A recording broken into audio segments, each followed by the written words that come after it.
talk about Donald Trump's epic press conference post midterm elections. Now, this was fantastic, an instant classic. I had a thought in my head to stream it while it was going live, but it doesn't really matter at this point. I have plenty of clips for you guys to enjoy. The very first one, I'm sure most of you have seen by now. It's gone viral all over the internets, all over media, everywhere. And that is the exchange between Donald Trump and Jim Acosta. So what I'm going to do right now is go ahead and roll that clip. In this clip, you'll see the context of what they're talking about, why it was an exchange, why it has gone viral. And you'll also see what happened here, that a lot of these leftist media outlets talking about Donald Trump attacks Jim Acosta. They're not talking about this particular incident. So without further ado, let's go ahead and roll it. Well, if you don't mind, Mr. President, that this caravan was an invasion. As you know, Mr. President, I consider it to be an invasion. As you know, Mr. President, the caravan was not an invasion. It's a group of migrants moving up from Central America towards the border with the U.S. Thank you for telling me that. Why did you characterize it as such? Because I consider it an invasion. You and I have a difference of opinion. But do you think that you demonized immigrants in this election to try to keep... I want them to come into the country, but they have to come in legally. You know, they have to come in, Jim, through a process. I want it to be a process, and I want people to come in, and we need the people. Your campaign... Wait. You know why we need the people, don't you? Because we have hundreds of companies moving in. We need the people. Right. But your campaign had an ad showing migrants climbing over walls and so on. Well, that's true. But they weren't actors. They're not going to be doing that. They weren't actors. Well, no, it's true. Do you think they were actors? They weren't actors. They didn't come from Hollywood. Right. These were people. This was an actual, you know, it happened a few days ago. And they're hundreds of miles away, though. They're hundreds and hundreds of miles away. That's not an invasion. Honestly, I think you should let me run the country. You run CNN. Right. And if you did it well, your ratings would be much better. If I may ask one other question, Mr. President, if I may ask one other question, are you worried? That's enough. That's enough. Mr. President, I was going to ask one of the other folks. That's enough. Pardon me, ma'am. The other folks. That's enough. Pardon me, ma'am. The other folks. That's enough. Mr. President, that's enough. Mr. President, I had one other question, if I may ask, on the Russia investigation. Are you concerned that you may have... I'm not concerned about anything with the Russian investigation because it's a hoax. That's enough. Put down the mic. Mr. President, are you worried about indictments coming down in this investigation? Mr. President. I'll tell you what, CNN should be ashamed of itself having you working for them. You are a rude, terrible person. You shouldn't be working for CNN. Go ahead. Okay, so you saw that. You see what's going on. Now, let's address the first thing, the elephant in the room that the media is not really talking about right now. They want to say Trump is attacking Jim Acosta. He's attacking CNN. He's attacking journalists. But what about what Jim Acosta did to the young lady trying to get the microphone? Did you see that? Excuse me, you know, hitting her and stuff like, wait a minute, what's going on with that? Okay. Corey Lewandowski did something similar, and he had an actual right to do it because it was a reporter coming up to Trump trying to get all in his personal space when they were walking. He was just like, hey, you need to back off. For that, he got called all kinds of abusers. You know, it's the patriarchy, all this, that, and the third. They're trying to actually like bring him up on charges in the court of public opinion. However, Jim Acosta, there's no mention of what he's doing right here to the young lady. Why are you touching her? Why are you trying to like get her off you when she's going for the microphone? People are saying, oh, the lady was just trying to shut Jim Acosta down. Some white person, a white liberal, talking about this is white womening. I'm not really sure what that means, but I digress.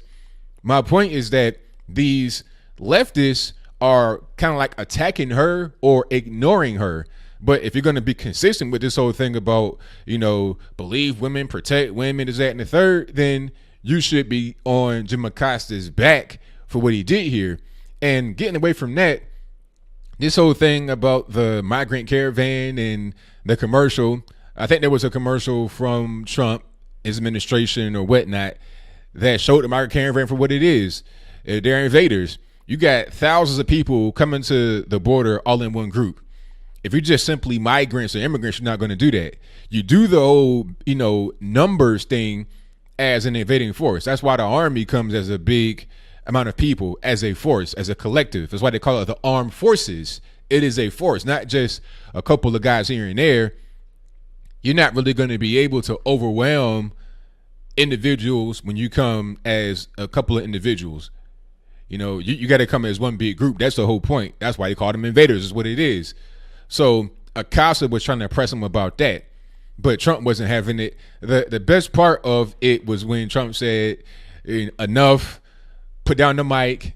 It was like a dad scolding his bad son. It was really crazy. Jim Acosta is a grown man with salt and pepper. This shouldn't be happening, but hey, we're talking about CNN here. This is pretty much what they do. I'm not surprised. And it was funny when his friend got up and defended him.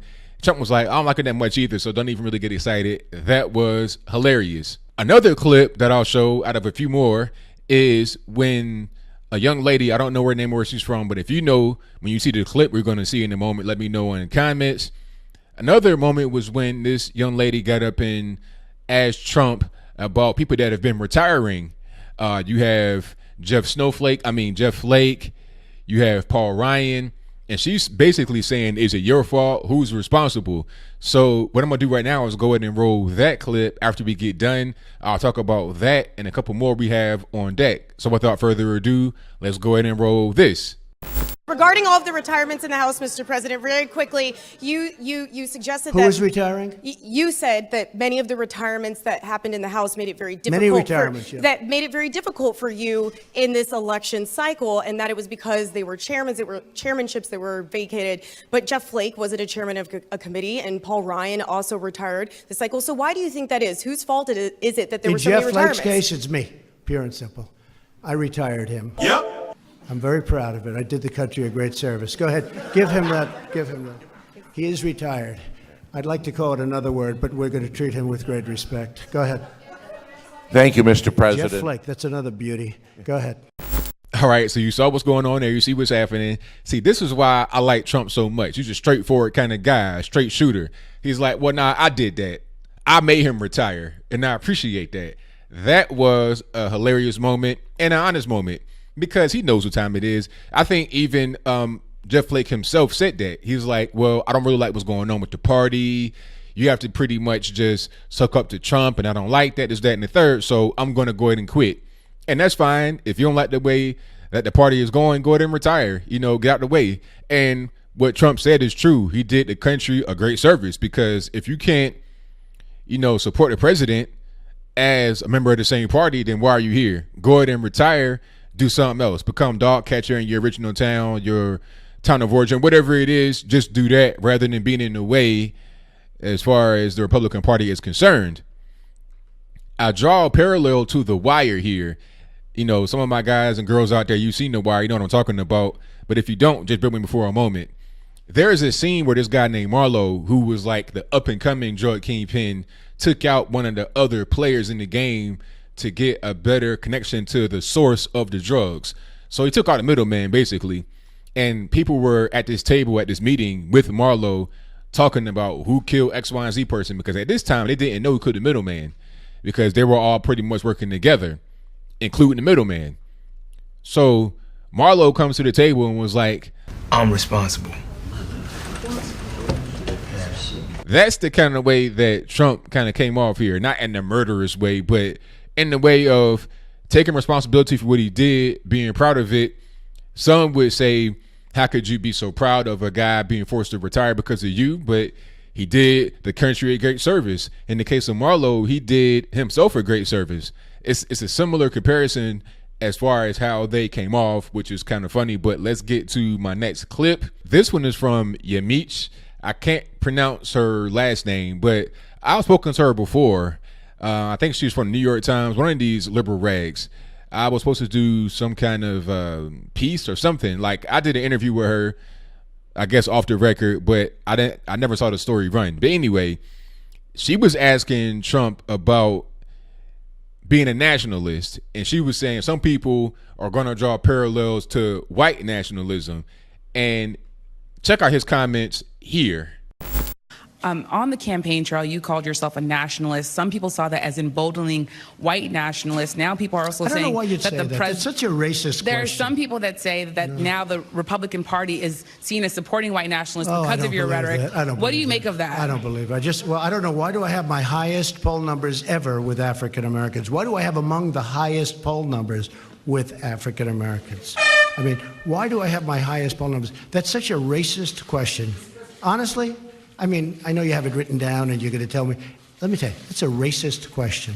And Mr. President, I love it. You know what the word is? I love our country. I do. You have nationalists, you have globalists. I also love the world. And I don't mind helping the world, but we have to straighten out our country first. We have a lot of problems. And Excuse me, but to say that, what you said is so insulting to me. It's a very terrible thing that you said. And Mr. Okay, President, please, Mr. President, people have you talked about middle class tax cuts on the campaign trail. How will you get Democrats to support that policy? You have to ask them. Well, Hey, what's your plan for working with Democrats on a middle class tax plan? You know what my plan is? I'll ask them. And if they say yes, I'm all for it. And if they say no, there's nothing you can do because you need their votes. Go ahead. Okay, so you see what's going on. You saw that. Now, I think that was very well handled.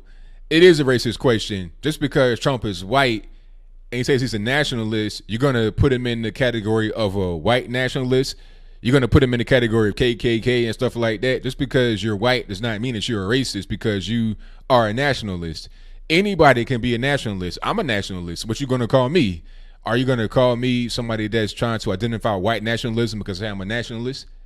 You're not going to do that because I'm not white. You do that with him because he's white. That's racist. Being a nationalist is not determined by your race. It's all about you and how you feel about your particular country. You want to do the best things for your country. You are a proponent of your country. You have the best interest of your country at heart. And he said it pretty well here. You have nationalists and you have globalists. I like the world. I want to do good things in the world, but I am for the USA first, which makes me a nationalist. Very well handled. Now, there's one more clip here, and that's about Lil Jon. Somebody said something about, I think Omarosa or Lil Jon, the rapper, said that Trump called Lil Jon a Uncle Tom. And then there was another question about, have you ever used racial slurs? Something crazy like that.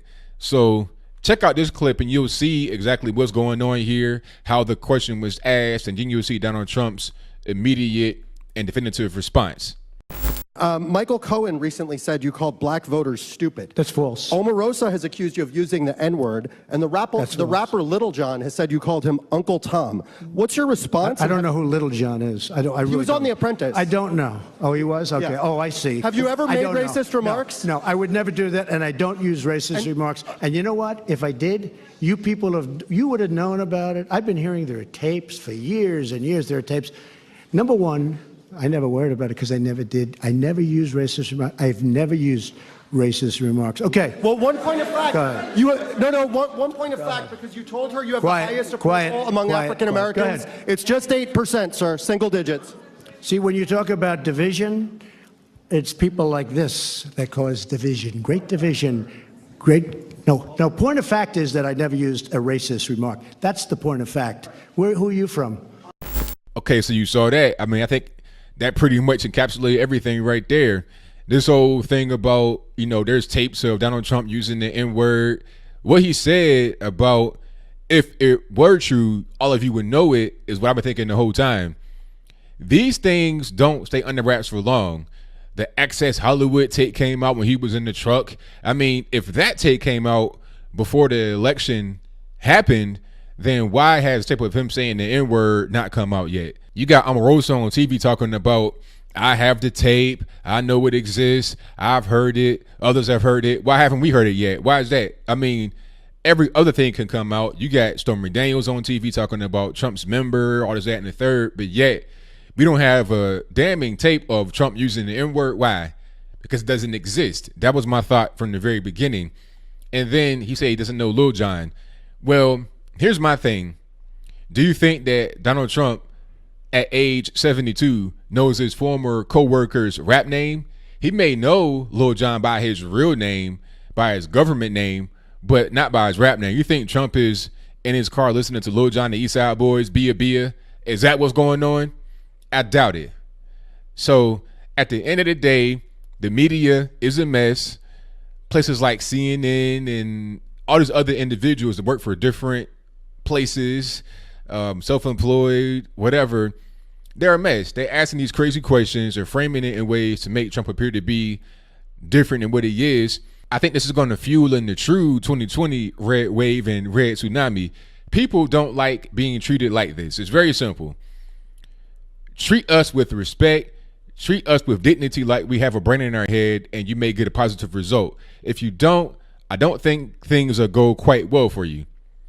So what do you think? Do you think that Donald Trump's press conference was epic like I do? Was there anything that I missed here? Because it went on for quite a while.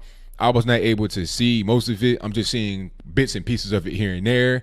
But if I can find the full conference, I will place that in the box so you're able to see it in its entirety without me interrupting and get any gems that he dropped that I was not able to pick up. So that is pretty much all I got. Whatever your comments are, please